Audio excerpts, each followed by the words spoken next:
एक mysterious unknown virus जिसने दुनिया के सभी लोगों को अपनी चपेट में लेने के बाद हम देखते हैं कि फिलिप मिलर ही इस दुनिया में आखिरी जिंदा इंसान बचा है। वो पिछले 1 साल से अकेला रह रहा था और वो दूसरे जिंदा बचे लोगों की तलाश में अमेरिका रवाना होता है। वो हर एक स्टेट में जाता है और खाली शहरों में अनाउंसमेंट करता है और म्यूजियम से नायाब आर्टिफैक्ट्स और पेंटिंग्स चुराता है। दूसरे लोगों की तलाश में नाकाम होने के बाद फिलिप अपने होम टाउन टक्सन में वापस लौटने का फैसला करता है। फिर भी लोगों को खोजने की आखिरी कोशिश के तौर पर वो रास्ते में आने वाले हर बिलबोर्ड पर अलाइव इन टक्सन लिख देता है। टक्सन में वो अपने छोटे से अपार्टमेंट में जाता है और शहर के पोर्श इलाके में रहने के लिए जाने से पहले वो अपना जरूरी सामान उठा लेता है। वो एक बड़ा सा घर चुनकर उसे अपना नया घर बना लेता है। वो अगले कुछ दिन घर को कीमती पेंटिंग्स और आर्टिफैक्ट से सजाने में गुजारता है, जिसमें व्हाइट हाउस का एक मैट, एक डायनासोर की खोपड़ी, एकेडमी अवार्ड्स और अरबों खरबों डॉलर्स मालियत के आर्टिफैक्ट्स शामिल थे। हर रात सोने से पहले बहुत ज्यादा मास्टरबेट करने के लिए वो भगवान से माफी मांगता है और वो चाहता था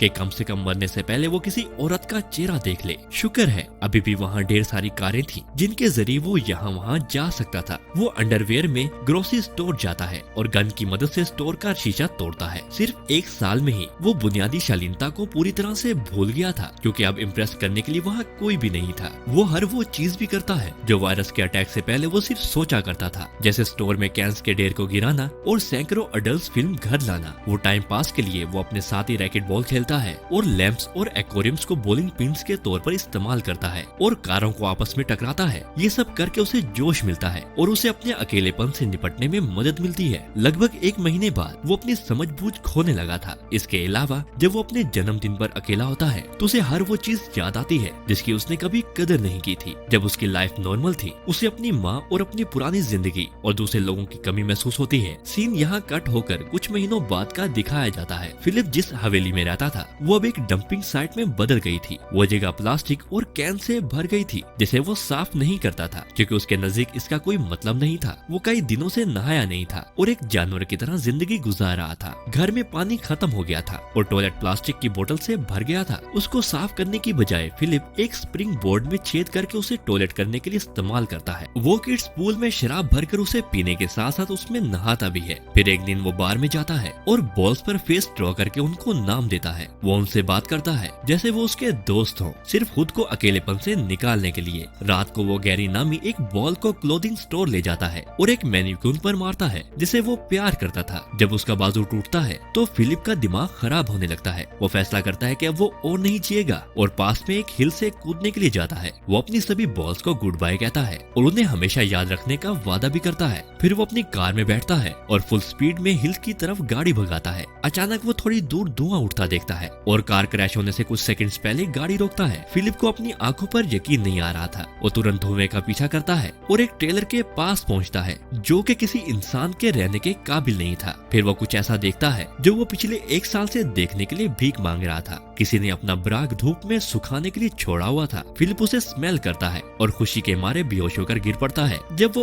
उठता है तो एक खूबसूरत लड़की को देखता है जिसने उसे अपनी गोद में उठाया हुआ था। वो उसकी सभी इच्छाओं को पूरा करने का वादा करता है और वो उसे किस करती है। फिलिप होश में आता है और उसे एहसास होता है कि वो एक सपना देख रहा था। जो लड़की उसके सामने थी वो थोड़ी कम खूबसूरत और बड़ी उम्र की थी। वो उसे होश में लाने के लिए सीपीआर दे रही थी। इतने लंबे समय के बाद किसी और इंसान को देखकर वो एक दूसरे से दूर हो जाते हैं। फिल पूछता है कि वो खूबसूरत लड़की कहाँ गई, जिस पर वो कहती है कि इसके बजाय उसे अपने गीले अंडरवियर की फिक्र करनी चाहिए। और यहाँ पता चलता है कि उसका मूत निकल गया था जब वो बेहोश था। ऐसी स्थिति में भी फिलिप का कहना था कि कुछ देर पहले वो सामने से स्विमिंग कर रहा था, इसलिए उसका अंडरवियर सामने से गीला है। वो गुस्से से बताने लगता है कि उसने खुद से नहीं मूता, जिस पर वो लड़की घबराने लगती है। वो गन निकाल लेती है और उसे दूर रहने का कहती है। फिलिप आखिर ये मान लेता है कि उसने दरअसल खुद मूता है और वो शर्मिंदा होता है। शांत होने के बाद वो दोनों एक दूसरे को इंट्रोड्यूस करते हैं। वो अपना नाम कैरल बताती है। वो वायरस से पहले एक विश्लेषक हुआ करती थी। वो सभी के मरने के बाद वो अमेरिका में घूम रही है। उसने अलाइव इन टक्सन का साइन देखा और यहाँ ये देखने आ गई कि क्या वाकई यहाँ कोई जिंदा है। हालांकि फिलिप किसी भी लड़की से मिलने को मरा जा रहा था, लेकिन कैरल को देखकर कुछ ज्यादा खुश नहीं होता। वो मुसलसल उसकी ग्रामर ठीक कर रही थी और उसको उसके जोक्स भी समझ नहीं आते और वो कुछ भी बके जा रही थी। कुछ देर बात करने के बाद वो ग्रोसरी स्टोर जाने का फैसला करते हैं। रास्ते में कैरल उसके स्टॉप साइन को क्रॉस करने की शिकायत करती है।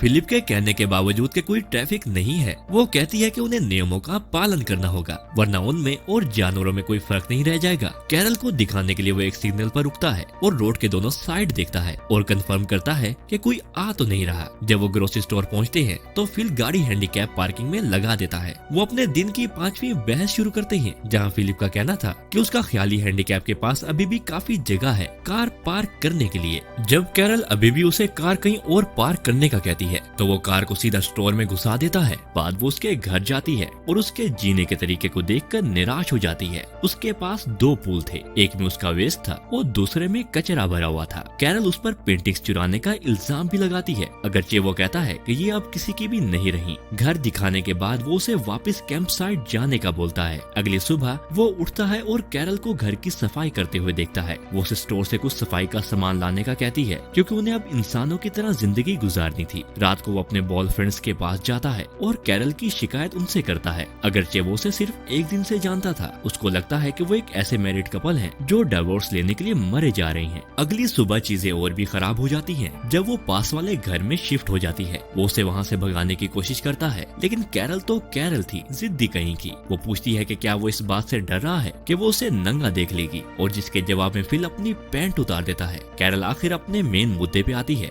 और कहती है कि उन्हें रिप्रोडक्शन करनी चाहिए। उसके ख्याल में उन दोनों को चुना गया है और ये उनकी जिम्मेदारी है कि वो दोबारा से लोगों की आबादी बढ़ाएं। फिल कहता है कि वो उसके साथ नहीं सोएगा, अगर वो इस दुनिया की आखिरी लड़की ही क्यों न हो, जो कि उनके मामले में ठीक भी था। अगले सीन में फिल अपने आउटडोर टॉयलेट में होता है जब कैरल उसके पास आती है। वो चाहती थी कि वो घर में चलते पानी का इंतजाम करे, जिससे वो टमाटर और दूसरे फ्रूट्स उगा सकें। जब वो उसकी मदद करने से मना करता है तो वो फ्रेश टमाटर से उसका दिल ललचाने की कोशिश करती है, लेकिन उसे कोई फर्क नहीं पड़ता। हालांकि जब रात होती है तो वो उसके गार्डन में घुसकर उसकी सभी सब्जियां खा लेता है। अगली सुबह कैरल उसके दरवाजे पर आती है और उसे बचे हुए टमाटर से लथपथ देखती है। अभी भी फिल का कहना था कि उसने उनको नहीं चुराया। वो देखता है कि कैरल की टांग पर चोट लगी हुई है जब वो मैनहोल से अपने घर पानी लाने की कोशिश कर रही थी। कुछ दिनों बाद वो एक नॉर्मल इंसान की तरह रहने की कोशिश करके थक चुकी थी और वो हार मान जाती है। फिर उसे भी फाउंटेन में आउटडोर टॉयलेट बनाते हुए देखता है, जो हूबहू उसकी कॉपी करने की कोशिश कर रही थी। अब कैरल को लगता है कि शायद वो चुने हुए नहीं हैं, बल्कि भटके हुए लोग हैं जिनकी जिंदगी का कोई मकसद नहीं है। वो किसी तरह से भी एक न्यू सिविलाइजेशन नहीं बना सकते, क्योंकि जब वो $1 मिलियन के महल में एक टॉयलेट अरेंज नहीं कर सकते तो एक पूरी सिविलाइजेशन क्या खाक बनाएंगे। फिलिप, जो कि कैरल को एक पूरी उम्मीद इंसान समझता था, तो उसे ऐसा देखकर उसे उस पर तरस आता है। तो इसलिए वो शहर के वाटर टैंक से कैरल के गार्डन के लिए पानी का बंदोबस्त करने के लिए जाता है। आखिर वो फिल का अच्छा पहलू देखती है और उसे डिनर के लिए इनवाइट करती है। रात को काफी टाइम बाद वो फ्रेश खाना एंजॉय करता है और फिर से रिप्रोडक्शन का टॉपिक छिड़ता है और फिल कहता है कि अब वो रेडी है। हालांकि वो हैरान था कि कैरल शादी से पहले उसके साथ नहीं रहना चाहती थी। शुरुआत में तो फिल हंसता है, ये सोच करके ये कोई मजाक है, लेकिन पता चलता है कि वो सीरियस है। अगरचे ये ख्याल तो थोड़ा अजीब था, लेकिन वो उसे अच्छा महसूस करवाने के लिए उसे प्रपोज करता है। आखिर वो अगले दिन शादी करने का फैसला करते हैं। अगले सीन में वो चर्च में एक साथ रहने की कस्में खा रहे होते हैं। फिल के ख्याल में ये जरूरी नहीं है, लेकिन वो फिर भी वैसा ही करता है। जब वो चर्च से बाहर आते हैं तो कुछ मेहमान उनका स्वागत करते हैं। फिल को एहसास होता है कि उसने कोई गलती कर ली है और वो चिल्लाता है। फिर वो अपने बेड पर उठता है और शुक्र करता है कि ये सिर्फ उसका एक सपना था। यहाँ तक कि वो चेक करने के लिए कि अभी भी सब मरे हुए हैं, विंडो से बाहर देखता है। कुछ देर बाद खाना लेकर कैरल उसके घर आती है। उसका ख्याल था कि उन्हें यूनाइटेड स्टेट के प्रेसिडेंट के चुनाव के लिए वोटिंग करनी चाहिए। ये था तो फजूल, लेकिन फिल खुद को चुनता है और प्रेसिडेंट बन जाता है। फिर वो दोनों स्पैगेटी एंजॉय करती हैं। इसी के साथ शादी का दिन आ जाता है। कैरल केक और डेकोरेशन का काम करती है, जबकि फिल का काम था उन दोनों के लिए रिंग्स लाना। हालांकि रिंग्स लाने के बजाय वो अपने बॉल बडीज के साथ बैचलर पार्टी अरेंज करता है और पार्किंग लॉट में कई चीजों को आग लगा देता है। यहाँ तक कि वो मैनिक्विन को भी गुड बाय कहने जाता है। वो उसे कहता है कि वो हमेशा उसका पहला प्यार रहेगी। दिन के आखिर में वो चर्च जाता है, जहाँ कैरल ने रिकॉर्डिंग्स का इंतजाम किया था। शादी की रस्मों के बाद आखिर अब वो टाइम आ गया था जहाँ उन्हें एक दूसरे को रिंग्स पहनानी थी, और तब कैरल को पता चलता है कि वो रिंग्स लाया ही नहीं, और उसका एहसास होता है कि सिर्फ वही थी जो उनकी शादी को अच्छा बनाने की कोशिश कर रही थी। बाद में फिल उसे बात करने के लिए उसका दरवाजा नॉक करता है, लेकिन वो कोई जवाब नहीं देती। इसलिए वह हथौड़े की मदद से दरवाजा तोड़कर घर में घुसता है। वो हैरान था कि उसने वाकई में ही घर सजाने के लिए मेहनत की थी। उसने उनके लिए केक भी बनाया था जिस पर उन दोनों के स्टैचू भी थे। फिल अपने किए पर शर्मिंदा होता है